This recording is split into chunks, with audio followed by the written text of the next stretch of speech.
सारे जहां से अच्छा हिंदुस्तान हमारा, ये नज्म अल्लामा इकबाल ने लिखी थी। अल्लामा मोहम्मद इकबाल एक पैट्रियोटिक इंडियन थे, इसलिए 1904 में उन्होंने ये नज्म लिखी थी जिसे तराना हिंद कहा गया था। अब इससे पहले अल्लामा इकबाल का नाम कहीं नहीं आया था, लेकिन he was playing a very vital role in the politics of subcontinent. Allama Iqbal सिर्फ एक शायर ही नहीं थे, बल्कि एक फिलोसोफर और बहुत अच्छे पॉलिटिशियन भी थे। लेकिन अब क्योंकि इंडिया में हालात पूरी तरह से बदल चुके थे और कांग्रेस का भी किबला बदल चुका था, तो 1930 में उत्तर प्रदेश के शहर इलाहाबाद में अल्लामा इकबाल ने एक तकरीर की जिसमें उन्होंने वेस्टर्न इंडिया में पंजाब, सिंध, बलोचिस्तान और केपीके और ईस्टर्न इंडिया में असम और बंगाल को एक अलग स्टेट बनाने की सजेशन दी। ये इंडियन हिस्ट्री में पहली बार था कि किसी ने मुसलमानों के लिए एक अलग स्टेट का आइडिया दिया था और इसीलिए अल्लामा इकबाल को मुसव्विर पाकिस्तान भी कहा जाता है। दूसरी साइड पे ब्रिटिश गवर्नमेंट अब इंडिया में एक कॉन्स्टिट्यूशन बनाना चाह रही थी ताकि इंडिया में एक प्रॉपर लीगल सिस्टम इंप्लीमेंट किया जाए, क्योंकि इंडिया में हालात उनके कंट्रोल से बिल्कुल बाहर हो चुके थे। और इसीलिए 1930 से 1932 तक लंदन में 3 मरतबा राउंड टेबल कॉन्फ्रेंस होती है जिसमें मुस्लिम लीग और कांग्रेस के लीडर्स को बुलाया जाता है ताकि मुतफिका राय से कोई कॉन्स्टिट्यूशन बनाया जाए, लेकिन तीनों दफा कोई रिजल्ट नहीं निकलता और इवेंचुअली होता यह है कि ब्रिटिश गवर्नमेंट खुद ही एक कॉन्स्टिट्यूशन बना लेती है।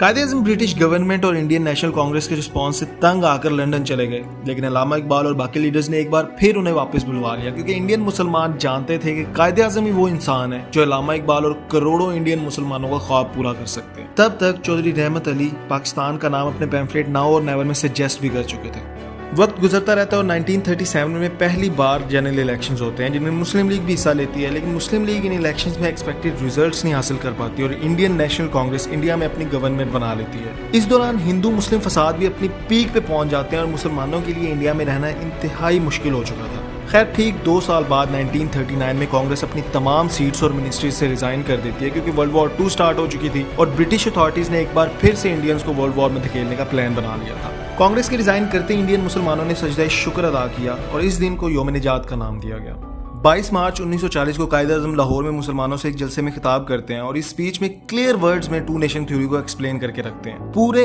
इंडिया से मुसलमान सिर्फ कायदे-ए-आज़म की तकरीर सुनने के लिए लाहौर में पहुंच चुके थे और हिस्टोरियंस लिखते हैं कि उस जलसे में इतनी खामोशी से कायदे-ए-आज़म को सुना जा रहा था कि अगर एक सुई भी जमीन पे गिरती तो उसकी भी आवाज सुनाई दे सकती थी। अगले ही दिन 23 मार्च को एक रेजोल्यूशन पेश कर दी गई जिसे लाहौर रेजोल्यूशन का नाम दिया गया, लेकिन इंडियन न्यूज़पेपर में सार्केस्टिकली इस रेजोल्यूशन को पाकिस्तान रेजोल्यूशन कहा गया, यानी अपनी तरफ से उन्होंने मजाक उड़ाने की कोशिश की, लेकिन इवेंचुअली हुआ ये कि उसका नाम हमेशा के लिए पाकिस्तान रेजोल्यूशन रख दिया गया। अब इंडियन मुसलमानों को एक डायरेक्शन मिल चुकी थी कि उन्हें एक अपनी अलग स्टेट चाहिए, जिसके लिए हर लेवल पे कोशिश शुरू हो चुकी थी। 1944 से पहले तक Indian national Congress idea of Pakistan को महज एक मजाक समझ रही थी, लेकिन अब उन्हें यकीन हो गया था कि Muslims are now dead serious to create a separate state. इस सिचुएशन में राजा गोपाल आचार्य मिस्टर गांधी को कायदे-ए-आज़म के पास भेजते हैं ताकि इंडिया को टूटने से रोका जाए। इनफैक्ट मिस्टर गांधी ने अपना पूरा जोर लगा लिया, लेकिन अब कायदे-ए-आज़म भी अपना फैसला ले चुके थे, क्योंकि वो जानते थे कि मुसलमानों के तमाम मसलों का हल सिर्फ और सिर्फ एक अलग स्टेट है। सुभाष चंद्र बोस ने तो कायदे-ए-आज़म को ये ऑफर भी कर दी थी कि अगर आप पाकिस्तान बनने की डिमांड वापस ले लेते हैं तो आपको इंडिया का प्राइम मिनिस्टर बना देंगे, लेकिन कायदे-ए-आज़म ने इस ऑफर को भी रिजेक्ट कर दिया।